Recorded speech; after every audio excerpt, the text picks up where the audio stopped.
السلام علیکم ورحمۃ اللہ وبرکاتہ۔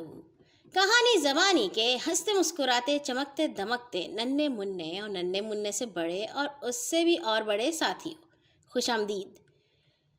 رسول اللہ صلی اللہ علیہ وسلم کے آخری حج کی کہانی حضرت جابر بن عبداللہ کی زبانی۔ یہ خاص کہانی ہے، خاص دنوں والی۔ حضرت جابر بن عبداللہ وہی صحابی ہیں جن کو نبی صلی اللہ علیہ وسلم نے غزوہ احد میں کھڑا کیا تھا 50 تیر اندازوں کے ساتھ۔ رسول اللہ صلی اللہ علیہ وسلم نے 9 سال تک مدینہ منورہ میں حج نہیں کیا۔ پھر سن 10 ہجری میں اعلان ہوا کہ رسول اللہ اس سال حج کرنے جا رہے ہیں، تو مدینہ منورہ میں لوگوں کا ایک رش ہو گیا۔ جو شخص سواری پر یا پیدل آنے کی طاقت رکھتا تھا وہ آ گیا۔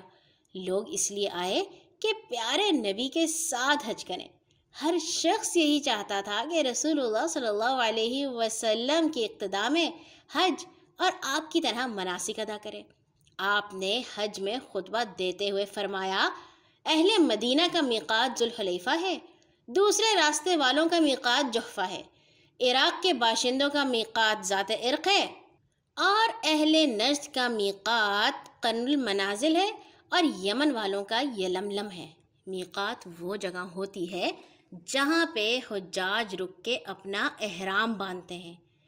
رسول اللہ صلی اللہ علیہ وسلم 4-5 ذی القعدہ کو گھر سے باہر نکلے، یعنی کہ حج ہونے سے کوئی 1 ماہ پہلے۔ حضرت جابر بن عبداللہ کہتے ہیں، ہم آپ کی معیت میں روانہ ہوئے، ہمارے ساتھ بچے اور عورتیں بھی تھیں۔ جب ہم ذوالحلیفہ آئے تو اسماء بنت عمیس کے ہاں ایک بیٹا پیدا ہوا جس کا نام محمد تھا۔ رسول اللہ صلی اللہ علیہ وسلم نے ایک مسجد میں نماز پڑھائی اور قصوہ نامی اونٹنی پر سوار ہوئے۔ جب وہ بیدا کے پہاڑی پر چڑھ گئی تو آپ نے اور آپ کے صحابہ نے حج کے لیے لبیک کہا۔ کچھ لوگ کہتے ہیں کہ اس میں انہوں نے حج افراد کہا۔ حج 3 طرح کا ہوتا ہے، نبی صلی اللہ علیہ وسلم نے افراد کیا تھا۔ میں نے آپ کے سامنے دور دور تک لوگوں کا ایک سیلاب دیکھا، کچھ سوار اور کچھ پیدل تھے، آپ کے دائیں بائیں پیچھے بھی اسی طرح لوگ تھے۔ رسول اکرم صلی اللہ علیہ وسلم ہمارے درمیان تھے، آپ پر قرآن پاک نازل ہو رہا تھا اور آپ اس کے معنی کو خوب سمجھتے تھے، اور جو عمل آپ کر رہے تھے ہم نے بھی آپ ہی کی طرح کیا۔ نبی صلی اللہ علیہ وسلم نے اونچی آواز کے ساتھ لبیک اللہم لبیک لبیک لا شریک لک لبیک ان الحمد والنعمت لک والملک لا شریک لک کہا، تو لوگوں نے بھی اونچی آواز میں یہ الفاظ کہے۔ صحابہ کرام نے جو لبیک کہا اس میں انہوں نے کہا کہ لبیک ذی المعارج لبیک ذی الفواضل۔ نبی صلی اللہ علیہ وسلم نے منع نہیں کیا، نبی صلی اللہ علیہ وسلم لبیک کہتے رہے، ہم لبیک اللہم لبیک بالحج کے کلمات بلند آواز سے کہتے رہے۔ جب ہم آپ کے ساتھ 4 ذی الحج کو بیت اللہ آئے تو ہم صبح کے وقت مکہ مکرمہ میں داخل ہوئے۔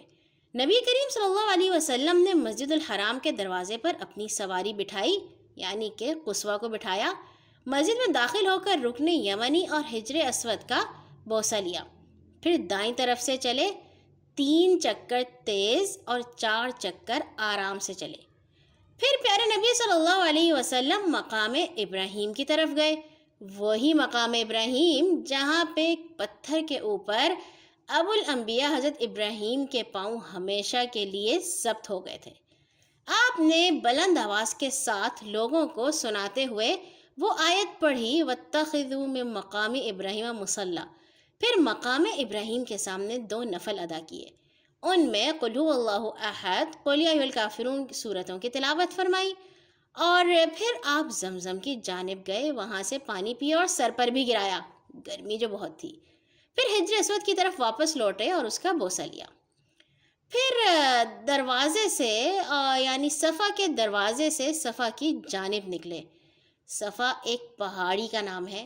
جب اس کے قریب پہنچے تو آپ نے آیت پڑھی، ان الصفا والمروۃ من شعائر اللہ، اور یہ کہا میں اس سے ابتدا کرتا ہوں جس سے اللہ نے ابتدا کی۔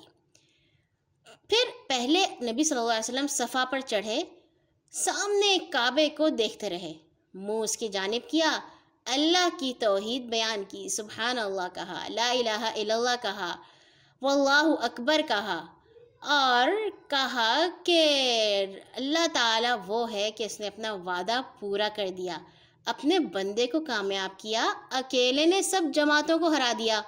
پھر آپ نے دعا فرمائی۔ اس کے بعد پیارے نبی صلی اللہ علیہ وسلم وہاں سے اتر کر مروہ کی جانب چلنے لگے، ایک دوسری پہاڑی کا نام ہے۔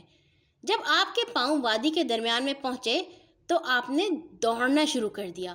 جب آپ کے سامنے چڑھائی آئی تو آپ پھر سے چلنے لگے اور مروہ پر چڑھ گئے، بیت اللہ کو یعنی کعبے کو دوبارہ دیکھا، اور جو دعائیں اور اذکار صفا پر کیے تھے وہی مروہ پر بھی کیے۔